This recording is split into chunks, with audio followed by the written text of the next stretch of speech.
வணக்கம். சிண்டனி சோலார். இந்த சைட்டு பார்த்திங்கன்னா திண்டுக்கல் மாவட்டத்தில் நம்ம வந்து ஒரு 5 ஹெச்பி டெக்ஸ்மோ மோட்டருக்கு நம்ம வந்து சோலார் போட்டு கொடுத்து 600 அடியிலேருந்து நம்ம 1.5 இன்ச் தண்ணி எடுத்து கொடுத்துருக்கோம்.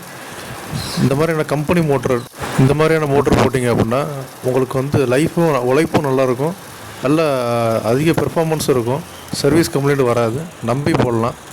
இந்த கோயம்புத்தூரில் மேக் பண்ணுறது டெக்ஸ்மோ, மகேந்திரா, சிஆர்ஐ இந்த மாதிரி மோட்டர் போடும். அதிக தண்ணியும் உங்களுக்கு விவசாயத்துக்கு சரியாக வரும். இப்போ நிறைய வந்து இந்த லேட்டஸ்ட்டாக பிஎல்டிசி ரிவர்ஸில் வருன்றாங்க, வெயிட்டு கம்மியாக இருக்குன்றாங்க, ரெண்டு மடங்கு தண்ணி வருன்றாங்க, பேனல் கம்மியாக போட்டால் போகுதுன்றாங்க, பட்ஜெட் கம்மியாகன்றாங்க. அதெல்லாம் நம்பி போட்டோம்னா ஆரம்பத்தில் நல்லா ஓடும். ஒரு 1.5 வருஷம் கழித்து ஆட்டோமேட்டிக்காக அது வந்து சர்வீஸ் கம்ப்ளீட் வந்துடும். சர்வீஸுக்கு போயிட்டு வந்தால் 1 வாரம் 2 வாரம் ஆகும். ஏன்னா அது எல்லாமே போர்டு தான். அது போர்டு போச்சுன்னா ஒன்றும் பண்ண முடியாது. ஆனால் இதே இந்த மோட்டரில் பார்த்திங்கன்னா எல்லாமே காயில் தான்.